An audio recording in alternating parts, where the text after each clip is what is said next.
El SARS-CoV-2 sigue circulando entre la población, por lo que es previsible que la temporada de gripe llegará mientras continúa la pandemia a nivel mundial. Este es un tema que preocupa y ocupa a los científicos y, por supuesto, a los responsables del sector salud, que ya contemplan llevar a cabo una campaña de vacunación sin precedentes. Acompáñanos a conversar con Samuel Ponce de León, coordinador de la Comisión para Atención de la Emergencia de Coronavirus de la UNAM y titular del Programa Universitario de Investigación en Salud, y con el analista Guillermo de Loya.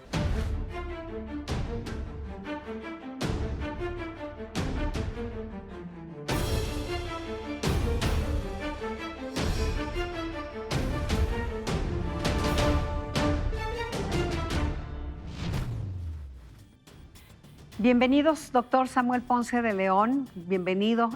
Y bueno, bienvenido, doctor Guillermo de Loya. Siempre un gusto. Le pregunto lo que es muy importante para la población saber. ¿Hay un riesgo real, objetivo, de que personas puedan contraer tanto el virus de la influenza como el SARS-CoV-2? ¿Se puede contagiar una persona al mismo tiempo de los dos? ¿Se puede distinguir entre un síntoma y el otro? Claro, se podrían efectivamente infectar simultáneamente, esto es posible. Es muy difícil distinguir una y otra de las presentaciones clínicas de influenza y COVID-19. En esencia, se parecen mucho. Clínicamente va a ser todo un reto. Desde luego, tenemos la ventaja de que hay una prueba rápida para el diagnóstico de influenza. Y tenemos que ver el estado de las pruebas de diagnóstico para entonces en relación a COVID-19. Pero el riesgo de coincidencia de influenza y COVID, más que ocurran simultáneamente en una misma persona, está en el hecho en que coinciden en el tiempo en la misma población. Esto quiere decir que la próxima temporada de influenza, que empieza el final de otoño, durante el invierno, va a ocurrir en medio de la epidemia que tenemos de COVID-19. Entonces, el número de casos de influenza se va a sumar al número de casos de COVID, incrementando la demanda de atención médica. El punto es por demás importante y grave en el sentido de que actualmente la capacidad de atención hospitalaria está en un nivel muy alto, en algunas regiones saturada y en algunas regiones realmente sobrepasada la capacidad. En México ha disminuido, pero no así en otros lugares, está incrementándose. Y este va a ser el escenario en donde va a entrar a influenza en su mayor época de transmisión. Normalmente empezaba esta campaña contra la influenza específicamente en octubre y concluía en marzo. Se ha planteado por parte del sector salud que se debería, digamos, terminar en diciembre, por ejemplo, pero sabemos que usted, doctor Ponce de León, hizo una propuesta muy específica a la Secretaría de Salud, precisamente frente a este delicado escenario de que coincidan en tiempo esta transmisión de los dos virus. Sí, bueno, en esencia la propuesta, más que sea una propuesta personal, es una propuesta de un grupo de análisis convocado en la Universidad Nacional Autónoma de México por el rector, un grupo de especialistas en epidemiología que estamos pues acompañando realmente la evolución de la epidemia y dando algunas opiniones y haciendo algunas evaluaciones críticas. Y consideramos que para esta temporada sí tiene que considerarse incrementar el número de vacunados. Eh, Como quiera que se denomine, puede ser una vacunación universal amplia o pueden ampliarse los grupos de riesgo que son el objetivo blanco de la vacunación actual. Esto es, actualmente se tiene especificado que el grupo de mayores de 60 años se tiene que vacunar. Se propone que sean a partir de los 50 años. Actualmente podríamos ampliar la vacunación de los más jóvenes hasta los 10 años de edad, por ejemplo, o los 12 años de edad. Eh, Actualmente se vacunan a los menores de 5 años. En cualquiera de los escenarios que se planteen, la propuesta en concreto es que se tienen que negociar la compra de un mayor número de vacunas. Actualmente se hace una compra de poco más de 30 millones de dosis de vacunas. Pensamos que tiene que llevarse esto posiblemente a el doble, un poco más del doble, idealmente 67 millones de vacunas, de acuerdo a un modelo que se hizo calculando cuál es el número de vacunados en el país con el que será suficiente para detener un impacto grande de influenza, y será ese número, que son muchos más de los que actualmente se negocian y se compran cada año. Pero el doctor López Gatell, a propósito de esto que usted comenta al final, doctor Ponce León, ha dicho que todavía se está evaluando si esa propuesta de este comité de expertos de comprar mayor número de vacunas es la correcta o de ampliar la cobertura. Lo que pasa es que en esencia diría yo que es lo mismo, porque si se amplía la cobertura, pues necesariamente se necesitan más vacunas. Entonces esto requiere de un sistema realmente muy complejo, un aparato muy, desde luego costoso y complicado armarlo. Para 34 millones será el doble para más de 60 millones. Pero es un proceso que tenemos que empezar lo antes posible, porque nos tiene que preparar para el escenario que vamos a tener cuando aparezca la vacuna de COVID-19, en donde vamos a tener que aplicar pues muchos millones de dosis de vacuna en ese momento. Tendremos que vacunar seguramente por lo menos a 2/3, 3/4 partes de la población con COVID-19. Entonces tenemos que tener el aparato, la estructura, la programación para poder hacerlo. Y este es el momento de ir incrementando esta capacidad a partir de la vacuna de influenza en esta próxima temporada. Muy importante lo que dice Guillermo de Loya. Doctor, existe sin duda un reto de suficiencia presupuestal dentro de esos casi 6,000 millones de pesos destinados al programa de vacunación universal, donde se da una compra alrededor de 16 inmunógenos que dan cuadratura a este sistema, pero además existen otros retos en torno a la eficiencia. Por ejemplo, la Auditoría Superior de la Federación ha hecho observaciones en torno a la poca fiabilidad que se tienen sobre los públicos destino, sobre la gran deserción que se da en los reforzamientos o en las reincidencias de la vacuna, y también en la debilidad que se tiene en los sistemas estatales de salud por la poca fiabilidad también en los sistemas no nominales de vacunación. ¿Es esto cierto?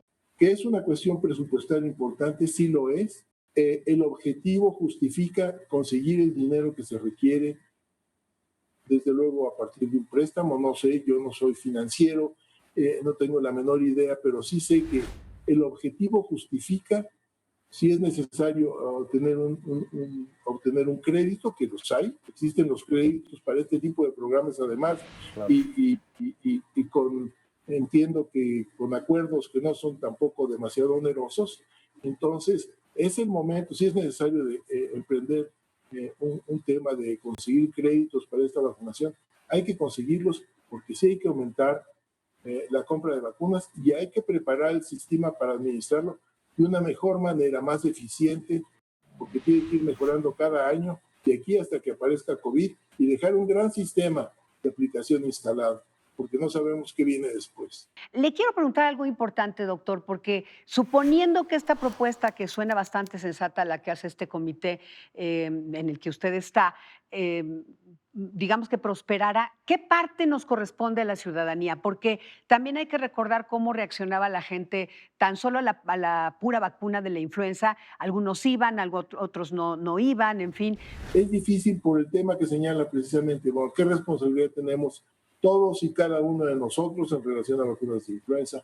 Pues desde luego el Estado tiene la responsabilidad de disponer de los biológicos suficientes y de la distribución correcta para llevarlo al momento de la aplicación. Pero la población tiene la responsabilidad de buscar la vacuna. Y no solo la vacuna de influenza, todo el esquema de vacunación se tiene que buscar. Muy bien. Guillermo de Loya. Pues también es muy importante la participación de la población y también la orientación que se haga desde las propias autoridades de salud. Yo nada más remarco que de la reforma de 2017 a la Ley General de Salud existen posibilidades poco exploradas, sí, por cierto, para que el Consejo Nacional de Vacunación y la Secretaría puedan determinar en cierto grado la obligatoriedad de la vacunación en casos específicos. Pero bueno, nunca se quiere llegar a eso. Lo ideal es precisamente que exista una correcta difusión de los beneficios de esta intervención de salud que resulta la más rentable en estos términos y que la sociedad, en una situación de estar bien informada, pueda cooperar para este tipo de acciones. Sí, ciertamente, desde luego tendría que haber alguna llamado a una vacunación en términos, yo diría, estoy de acuerdo, casi obligatorios. Hay dos temas que tendrían que ser obligatorios actualmente. Uno, efectivamente, un llamado nacional a la vacunación contra influenza, esperando que haya una gran disponibilidad de vacuna y un aparato para llevarla. Y el otro es el uso también obligatorio de cubrebocas en todo el país. Pues no tenemos que olvidarlo. Doctor Samuel Ponce de León, muchísimas gracias por su participación hoy. Muchas gracias, doctor. Mucho gusto. Saludos. Gracias.